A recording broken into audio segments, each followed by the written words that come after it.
In the first episode on Saturday, Doctor Who and new companion medical student Martha Jones, played by Freema Agyeman, find themselves in Tudor London.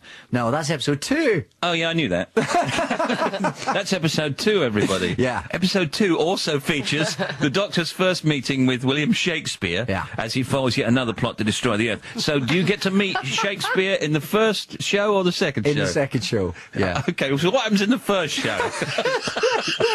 I thought I'd done my research really well. It was sounding so good. Yeah. Martha Jones is a junior doctor, training to be a doctor, and she is in modern-day London. She has a brief encounter with somebody odd in the street who takes his tie off, which she shrugs off. What's the relevance of that? You find out. Oh, okay. Yeah. You've got to watch. Yeah. Oh. And then she gets to work, and the hospital she's working in has a bit of a brush with some extraterrestrial life, and ends up on the moon. No. Wow. Yeah.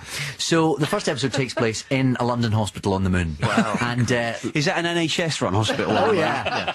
There's no atmosphere there either. Oh, very good. Well, actually, there is an atmosphere. There's an artificially created one held in place by a force field. Oh, look at him with all his gadgets and all his knowledge. Then the Doctor and his new companion, do you go through the space-time continuum to Tudor times? Well, that's at the end of the first episode. That's I see. when we finally head And then off Shakespeare in the second episode. into the space-time continuum. You do see a little trailer at the end of the first episode, which does include William Shakespeare. For the smashing opportunities for costume. Oh, yeah. Oh, yes. Yeah. No, our costume designer, I mean, she loves it, but we nearly kill her. Because every week there's a whole other world to kit out. Especially when you go to Elizabethan England, you know, you have to get that right. Because there are people out there who will happily write a letter about the doublet not quite being right or whatever.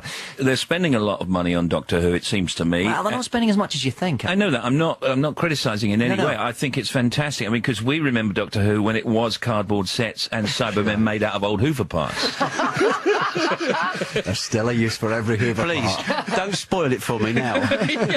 But somehow it was still scary. What's the atmosphere like when you're doing it? Is it very workaday, or do you feel like, wow, I'm on the set of Doctor Who? I mean, maybe it's just me, but I think that we all kind of love it. There is something about making this show that's just a bit special. Everyone who works on the show has worked on many other television things, and people who've been working in the industry for many, many years, but there's just something about making this. And that every show has to be a kind of a mini masterpiece? Well, exactly. It takes 9 months to film a series, which is a long time, but it flies by because it's not like, oh, it's the police station set again, or it's the pub set again, because every 2.5 weeks it completely changes. There's a whole new cast, a whole new set of sets, and each script has its own life as well, so it's a very easy show to stick with. Steve mentioned the scary aspects of Doctor Who, which is something we all think of and hiding behind the sofa and all those gags, but do you think that this time round it is much scarier? Because my little boy's 8, and quite a lot of people have said to me, oh, you know, be careful because it might be a bit too scary for him. What do you think? That's a good scary though, isn't it? It's good to be a bit scared as a kid.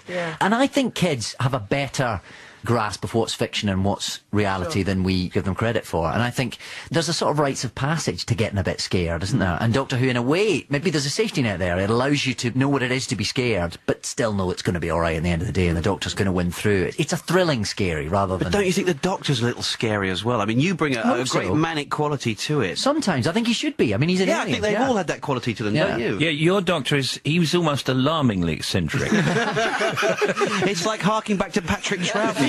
Well, I can think nothing finer than harking back to Patrick Troughton. Everybody will ask you this, and I hate to ask it because it's just too corny, but who's your favourite Doctor Who apart from yourself? Apart from myself? I'm glad you got in there before me. I think there is something about this show. It kind of imprints on you as a kid, doesn't it? So I think you have an eternal fondness for the person who you first knew as the Doctor, don't you? Which doesn't mean you can't accept the new ones as they come along, but I mean, for me, Tom Baker was it, because I was born in 71, so growing up through the 70s, it was him. And very close, his Doctor Who, very close to his own personality anyway. Well, so one is led to believe.